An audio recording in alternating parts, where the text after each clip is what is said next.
there are some things that we do have to take exception to. Justin Herbert, kick rocks. Get that man out of the top 10. Get that man out of the Kick top 10. rocks, man. Get to stepping, man. Rod, I will ask you because I took a lot of the oxygen on this conversation, so I want to get your opinion on this. How do you feel about Jalen Hurts being ninth, and do you think that is too low? Well, no, Harry, I can't think that's too low because we ranked him eighth on our list, right? Like I can't. This is the thing with Jalen Hurts, man, and Jalen Hurts is what I would like to call he is a conundrum of a quarterback, and what I mean by that is if you were someone who just watched him on film and didn't have any context to how he played and the team around him, you just wouldn't rate him very high. Like you just like when you watch him from a play by play basis. I mean, I think about Jalen Hurts last season, Herbie, and he had the same number of picks as he did touchdowns by midseason, right? Like the Eagles elected to take the ball out of his hands and just feed Saquon most of the season, right? I think a lot of him winning that Super Bowl kind of washed away a lot of the ill will he might have developed. There was problems with him and the receivers. Like the Eagles had real issues, right?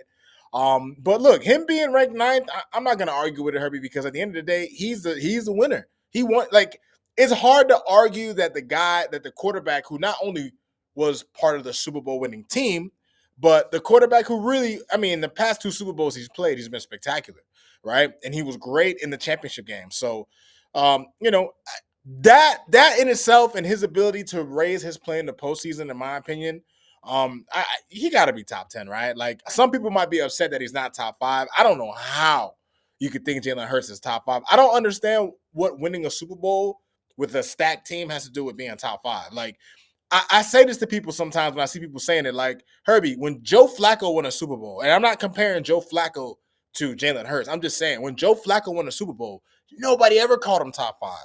When Eli Manning, no matter which Super Bowl he won, when he won one and when he won second, nobody ever called him top five. He was hardly top 10. There are other quarterbacks who take over Eli. You would have taken Ben Roethlisberger over Eli. You would have taken Phillip Rivers, some people, over Eli, Matt Ryan, some other guys. Like, I don't know, Herbie. I don't think winning a Super Bowl should automatically vault you in the top five status. Like, yes, you played great in the game, you played great in the game prior, but there is an entire season's worth of film of things that you've done. Like you have a resume, right? And I think that you got to always take all that into account. And the season itself has a story, and the story ended great for the Eagles and Jalen Hurts, bro. Like he deserves top 10 status because he made the plays he needed to make to be a winning quarterback. So to not have him in the top 10 would be a big slight. But in terms of him as an individual player, like, do I think that Jalen Hurts could carry a team that's less talented, like some of the other guys that's on the list? Nah, I don't think that. I think if you put him on a team that is a well-oiled machine, he can clearly be a great operator. And there's nothing wrong with that. Like that's the same thing with Brock Purdy, same thing with other quarterbacks in the league. Like, there's nothing wrong with being a good quarterback with a good to great team around you. Sometimes that's how you win. We've seen that formula work in the NFL. You know what I'm saying? So, but look, man, Jalen Hurts, I don't think anybody should be upset that he was number 9, which is the point I'm trying Nah, to make. listen, bro. Like you said, on our list, we didn't even do a top 10. We felt like it wasn't worth it to do a top 10. We had a cutoff. The cutoff started at 8. We had him at number 8. So we technically value him Better. more than the coaches, ESPN. right? Yeah. So he's obviously somebody that should be in the top 10. However, there are two completely different arguments that both sides are trying to force together.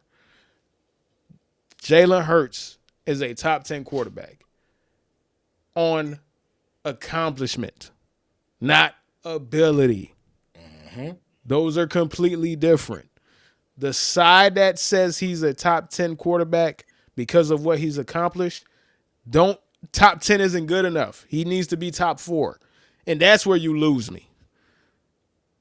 That's where you lose me. When you're saying somebody is a top 4 or top 5 quarterback, you're saying that person is elite.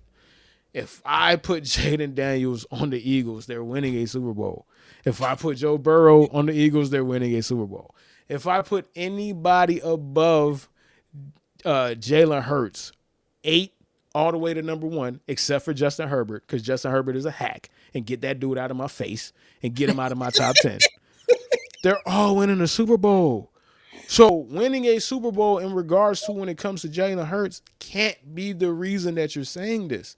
Because I know everybody else could do it. I know Pat Mahomes could do it because he did it 3 times. I know Matthew Stafford could do it because he did it. So I already seen people accomplish that when they had a good team. There is a over reliance to let a Super Bowl overly completely distort history. Crazy. And then we have to get better when it comes to this. You have to understand that when people are doing these lists and when people have Jalen Hurts lower than other people, it's because they're looking at Jalen Hurts and saying, if I, in isolation, if I isolated you and removed you from your situation, what kind of quarterback would you be? We seen what he would be if he does not have an incredible team. You saw that playoff game against the Bucks. He was ass. He was Yeah. bad Right. because When he they didn't said when have they the said Monstars. when they said you don't have a fucking army around you, when they said you got to be the one to carry, what happened? It didn't look that great. Like, for It didn't look real, that great. man.